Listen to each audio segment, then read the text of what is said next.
Olá, esse é o Monólogos por Márcia Medeiros e agora nós continuaremos falando sobre as questões relativas à saúde pública no Brasil, tendo como cenário a chegada da família real no ano de 1808.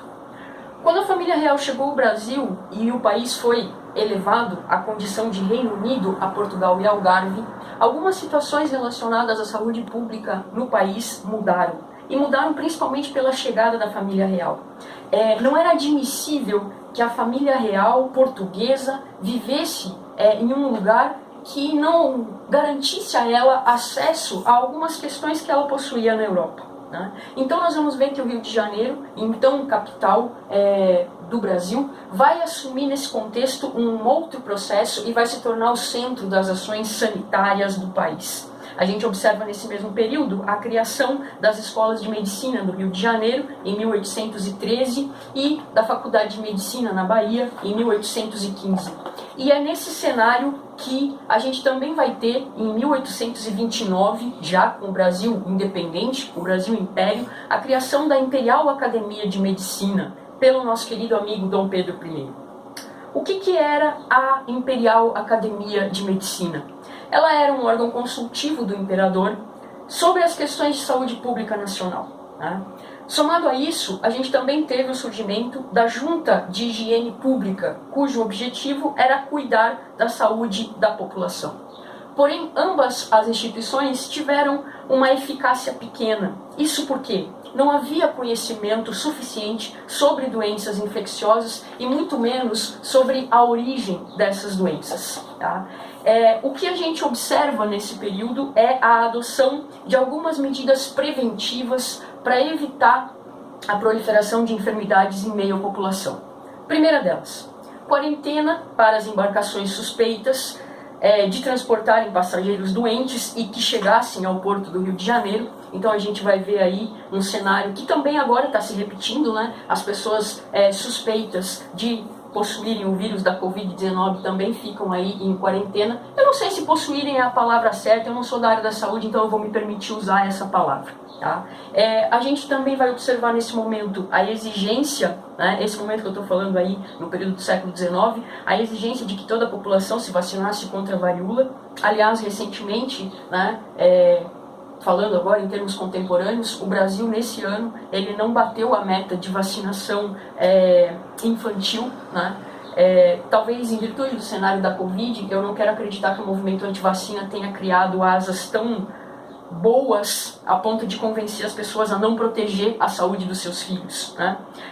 Também nós vamos observar duas medidas extremamente interessantes no século XIX. Essas eu até aguardo comentários sobre a profundidade científica das mesmas, né? A primeira delas era a proibição do consumo de bebidas e frutas geladas para evitar a proliferação de doenças, e a quarta medida, né, e a mais interessante de todas na minha opinião, disparos de tiros de canhão para movimentar o ar e afastar os miasmas que pudessem estar estacionados sobre a cidade do Rio de Janeiro.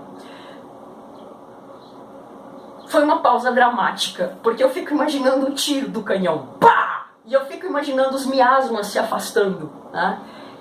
Isso é falta de ciência, pessoal. Isso é falta de ciência, é falta de entender o quanto o conhecimento é importante para que nós possamos evitar determinados processos, determinadas situações, tá?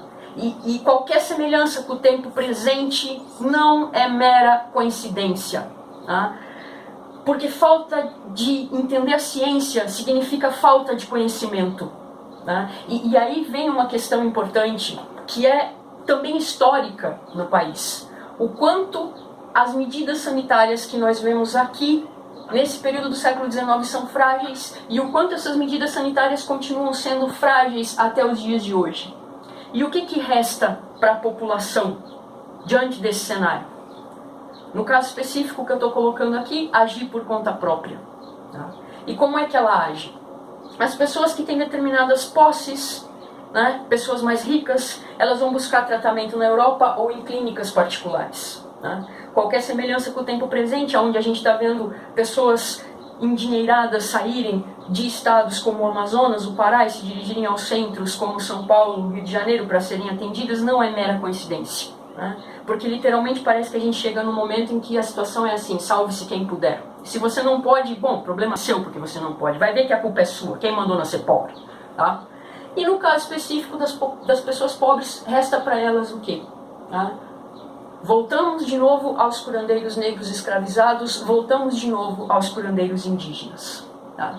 A gente também tem que levar em consideração que o período do século XIX é o período em que nascem muitas santas casas no país. Tá? E os doentes, no geral, têm medo das santas casas. Por quê? Porque não havia triagem para cuidar deles. Né? Até porque também não havia enfermeiros profissionais, né? Pessoas capacitadas para executar esse serviço de triagem nessa época. Havia falta de higiene, havia falta de estrutura. Tá? O que a gente percebe é que no fim do Império os problemas de saúde continuam. A gente só vai perceber uma mudança nesse sentido quando nós adentrarmos a República. A República que chega no Brasil com as suas promessas de ordem e progresso. Mas que para efetivar essas promessas de ordem e progresso precisa de um povo suficientemente saudável para isso. O trabalhador se torna nesse momento um capital humano. Tá? Se percebe nele uma função produtiva que gera a riqueza da nação. Trabalhador doente significa um país pobre. E aí a gente vai ver a medicina ganhar importância porque ela vai se tornar o guia do Estado para assuntos sanitários. Ela vai garantir a melhora da saúde individual e coletiva da população e a partir disso vai trabalhar um processo de modernização do Brasil. Tá? É o que nós vemos aqui, é o que nós vemos acontecer. A grande questão é se isso efetivamente vai ser realizado a contento. E essa é uma discussão que nós vamos discutir e analisar no nosso próximo vídeo. Muito obrigada a você que me ouviu aí pacientemente.